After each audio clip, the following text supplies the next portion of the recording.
ಈ ಪಕ್ತಿರ್ಕೋ ಅನ್ನುವ ಹೇಳು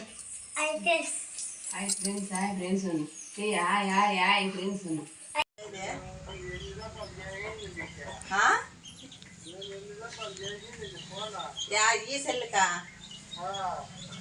ఏమో చూసుకోండి అట్లయితే మెల్లవారేదంతా చూసుకోండి చీర ఒకటి రొయ్యి కొట్టి కడుక్కొని బాగా అనుకుంటున్నామేమో ఆ అమ్మకి చెప్పు అమ్మాయికి చీర ఒకటి జాకెట్ ఒకటి కట్టుకొని బాగానే మా అక్కగారు మా పిన్నమ్మ గారు అనుకున్నామో ಇಲ್ಲಿ ನೋಡಿ ಫ್ರೆಂಡ್ಸ್ ಕನಕಾಂಬರ ಗಿಡ ರುದ್ರಾಕ್ಷಿ ಹೂವು ಅಮ್ಮ ಬಾಯ್ಲ ಒಂಚೂರು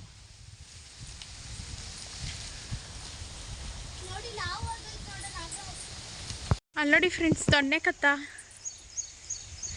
ಅಣ್ಣ ಅಲ್ಲಿ ತೊಂಡೆ ಕತ್ತ ಅಲ್ಲಿ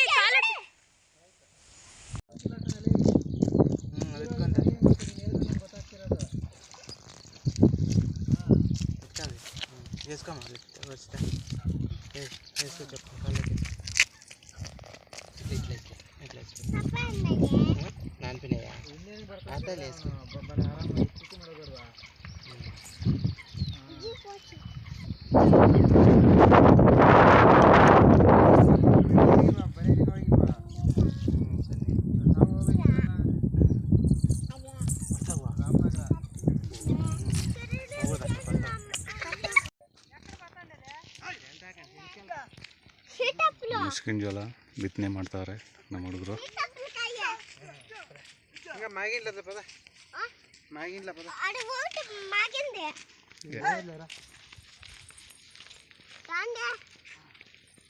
ಅಪ್ಪ ಇರಪ್ಪ ಒಂದು ನಿಮಿಷ ನಾನು ಇದಕ್ಕೆ ಕುತ್ಕೊಂಡ್ಬಿಡ್ತೀನಿ ನಂಗೆ ಇಷ್ಟ ಹಸು ಬರ್ತೈತೆ ನೋಡಿ.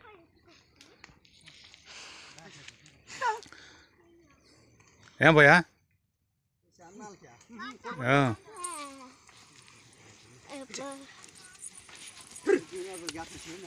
వస్తాండాలి అప్పుడప్పుడు అట్లా మీ అట్లా చూసుకో మీదకి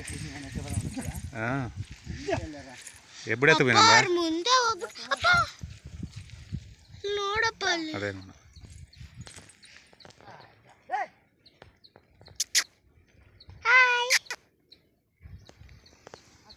ಬಿತ್ತನೆ ಮಾಡ್ತಾವ್ರೆ, ಜೋಳ ಹಾಕ್ತಾವ್ರೆ. ಇಲ್ಲಿ ನೋಡಿ ಫ್ರೆಂಡ್ಸ್, ಈಗ ಬೆಂಗಳೂರಿಗೆ ಹೊಡ್ತಾ ಇದ್ದೀವಿ. ಬಸ್ ಸ್ಟ್ಯಾಂಡ್ಗೆ ನೆನ್ನೆ ನಡ್ಕೊಂಬಂದಿದ್ದು ಅದೇ ರೋಡಲ್ಲಿ ಹೋಗ್ತಾ ಇದ್ದೀವಿ. ಬಸ್ ಸ್ಟ್ಯಾಂಡ್ಗೆ ಹೋಗ್ಬೇಕು, ಇನ್ನು 2 ಕಿಲೋಮೀಟ್ರು ನಡ್ಕೊಂಡು ಹೋಗ್ಬೇಕು. ನಡ್ಕೊಂಡು ಹೋಗೋಷ್ಟೊತ್ತಿಗೆ 2 ಗಂಟೆಗೆ ಬಸ್ ಬರುತ್ತೆ. ನಾವು ನಿಧಾನಕ್ಕೆ ನಡ್ಕೊಂಡು ಹೋಗೋಷ್ಟೊತ್ತಿಗೆ ಬಂದ್ಬಿಡತ್ತೆ. ಮನೆ ಹತ್ರ ಎಲ್ಲ ಏನು ವಿಡಿಯೋ ಮಾಡೋಕ್ಕೆ ಹೋಗಿಲ್ಲ. ಬಸ್ ಆದಮೇಲೆ ಬೆಂಗಳೂರು ಬಸ್ ಆದಮೇಲೆ ನಾವು ಇನ್ನು ಈಗ 2 ಗಂಟೆಗೆ ಹತ್ತಿದ್ರು 5 ಗಂಟೆ 6 ಗಂಟೆ ಆಗೋಗುತ್ತೆ ಮನೆಗೆ ಹೋಗೋಷ್ಟೊತ್ತಿಗೆ, ಬೆಂಗಳೂರಿಗೆ ಬಂದು ರೀಚ್ ಆಗೋಷ್ಟೊತ್ತಿಗೆ.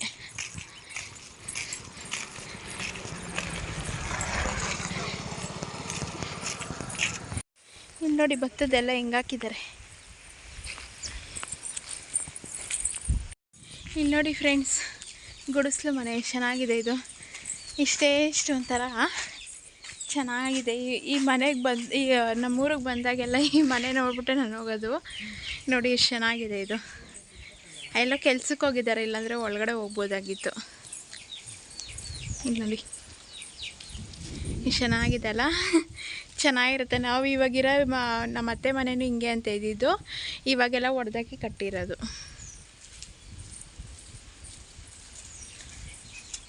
ಇಲ್ಲಿ ನೋಡಿ ಫ್ರೆಂಡ್ಸ್, ನಮ್ಮೂರಿನ ಬಸ್ ಸ್ಟ್ಯಾಂಡು. ಅಲ್ಲೊಂದೇ ಒಂದು ಕರು ನಿಂತೈತೆ. ಇದೇ ನಮ್ಮೂರಿನ ಬಸ್ ಸ್ಟ್ಯಾಂಡು. ಅಲ್ಲಿ ಹಸು ಮೇಯಿಸ್ತಾ ಇದ್ದಾರೆ. ಅವ್ರದ್ದೇನು ಅನ್ಸುತ್ತೆ ಇದು ಕರು? ನಾಗರಾಜ ಅದಿಲ್ಲೇ ನೋಡ್ತೈತೆ ಅಲ್ಲೋಡು. ಇರ್ರಿ, ಅಲ್ಲಿ ನೋಡಿ ಅಲ್ಲೊಂದು ಕೆರೆ ಇದೆ. ಆಗ್ತೈತೆ. ಇಲ್ಲಿ ನೋಡಿ ಕರು ಎಷ್ಟು ಚೆನ್ನಾಗಿದೆ.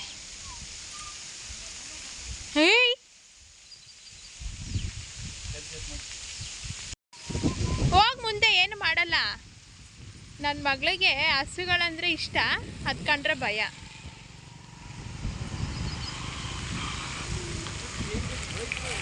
ತಿನ್ಸಮ್ಮ, ಏನಾಗಲ್ಲ.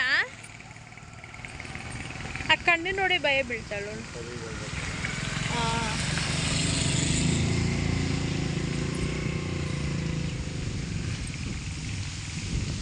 ಎಷ್ಟೊತ್ತಿಗಿರೋದು ಬಸ್ಸು? ಅಲ್ಲಿವರೆಗೂ ಹಿಂಗೆ ನಿಂತ್ಕೊಳ್ಳೋದಾ? ಹಾಂ, ಲೋಡಲ್ಲಿ ಹೆಂಗಿದೆ ಅದು? ಅದನ್ನು ರೆಡಿನೂ ಮಾಡಿಸಿಲ್ಲ ಯಾರು. ನೋ.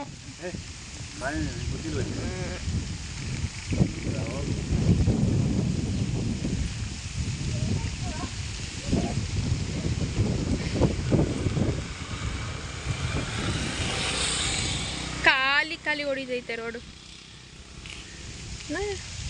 ಅಲ್ಲ, ಇಲ್ಲಿ ಏನೋ ಒಂದು ಬಸ್ ಫೆಸಿಲಿಟೀಸು ಇಲ್ಲ ವ್ಯಾನ್ ಫೆಸಿಲಿಟೀಸು ಮಾಡಬಾರ್ದು. Timings correct.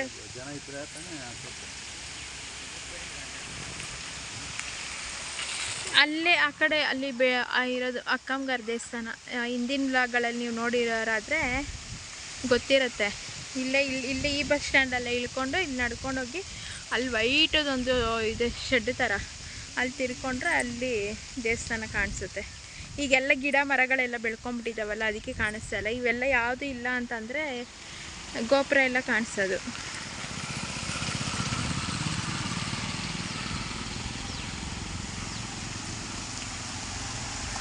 ನನ್ನ ಮಗಳಿಗೆ ಸ್ಕೂಲ್ ರಜಾ ಕೊಟ್ಟಿದ್ದರೆ, ಇನ್ನೂ ಒಂದೆರಡು ದಿವಸ ಕೊಟ್ಟಿದ್ದರೆ, ಟೆಸ್ಟ್ ಇಲ್ಲ ಅಂದಿದ್ರೆ ಇನ್ನು ನಾಳೆ ಇವತ್ತು ಗುರುವಾರ ಅಲ್ವಾ, ಇವತ್ತು ಓಡ್ತಾಯಿದ್ದೀವಿ. ಶುಕ್ರವಾರ ಓಡಬೇಕು ಅಂದ್ಕೊಂಡಿದ್ದು. ನೋಡಬೇಕು, ದಸರಾ ಹಾಲಿಡೇಸಲ್ಲಿ ಬಂದು ಸ್ವಲ್ಪ ಮಡ್ಲಕ್ಕಿ ಕಟ್ಟೋದಿದೆ, ದೇವ್ರಿಗೆ ಮಡ್ಲಕ್ಕಿ ಕಟ್ಟಬೇಕು.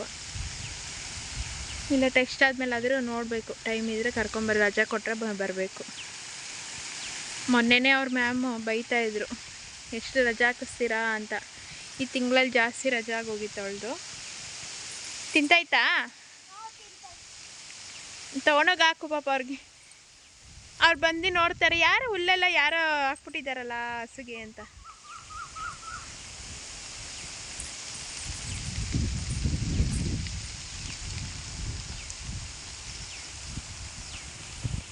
ಇಲ್ಲಿ ನೋಡಿ ಫ್ರೆಂಡ್ಸ್, ಸರ್ಕಾರಿ ಶಾಲೆ ಸಾಕವಾಂಡಲಪಲ್ಲಿ.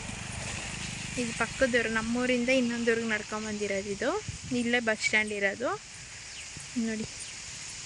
ಇಲ್ಲಿ 7th 8th 9th ಏನೋ ಇದೆ. ಇಲ್ಲಿ 4th 5th 7th 8th ಇದೆ. ಆಮೇಲೆ ಇದಾದಮೇಲೆ ಮತ್ತೆ ಇನ್ನೊಂದು ಪಕ್ಕದೂರಲ್ಲಿ 9th 10th ಎಲ್ಲ ಓದ್ತಾರೆ. ಸ್ಕೂಲ್ ಆಗಲೇ ಬಿಟ್ಬಿಟ್ಟಿದ್ದಾರೆ. ಇವತ್ತೇನು 12 ಗಂಟೆಗೆಲ್ಲ ಬಿಟ್ಬಿಟ್ಟಿದ್ದಾರಂತೆ. ಅಲ್ಲಿ ಅಕ್ಷರ ದಾಸೋಹ ಅಡುಗೆ ಮನೆ ಅದು. ಇಲ್ಲಿ ಕ್ಲಾಸ್ಗಳು. ಬಸ್ ಸ್ಟ್ಯಾಂಡ್ ಪಕ್ಕದಲ್ಲೇ ಸ್ಕೂಲ್ ಇರೋದು. ಅಂದರೆ ಅಲ್ಲೇ ಬಸ್ ಸ್ಟ್ಯಾಂಡ್. ನಮ್ಮ ಮನೆಯವ್ರು ನೋಡಿ ಹೆಂಗೆ ಕೂತವ್ರಿ. ನನ್ನ ಮಗಳಿಗೆ ಬಿಟ್ಟು ಬರೋಕ್ಕೆ ಮನಸ್ಸೇ ಇಲ್ಲ.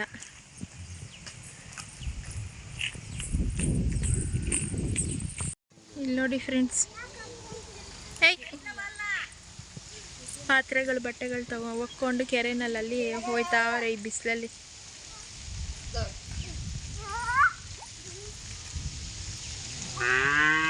ಯಾಕೆ ಓಡ್ ಬಂದಿದ್ದು?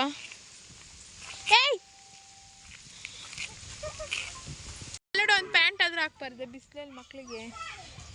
ಬರೀ ಟೀ ಶರ್ಟ್ ಹಾಕ್ಬಿಟ್ಟು ಬಿಟ್ಬಿಟ್ಟವ್ರೆ. ಮುಟ್ಟ ನೋಡೋಣ. ಇವಾಗ ಧೈರ್ಯ ಬರ್ತಾಯ್ತ ಅವಳಿಗೆ. ಮುಟ್ಟು. ಅದು ಕಣ್ಣು ನೋಡಿದ್ರೆ ನಂಗೆ ಭಯ. ನೋಡಿ ಎಷ್ಟು ಚೆನ್ನಾಗಿ ಮುಡ್ತಾವಳೆ.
ಬಸ್ಸಲ್ಲಿ ಕೂತಿದ್ದೀವಿ ಫ್ರೆಂಡ್ಸ್. ಇವಾಗ ನೋಡುತ್ತೆ 4 ಗಂಟೆಗೆ.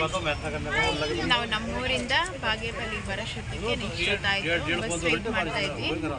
ಇವಾಗ ಬಂತು ಬಸ್ಸು. ಇವಾಗ ಬಸ್ ಓಡುತ್ತೆ 4 ಗಂಟೆಗೆ. ಈಗ ಟೈಮ್ 4 ಗಂಟೆಗೆ ಇನ್ನು 5 ನಿಮಿಷ ಏನೋ ಇದೆ. ಇನ್ನು 5 ನಿಮಿಷದಲ್ಲಿ ಓಡುತ್ತೆ.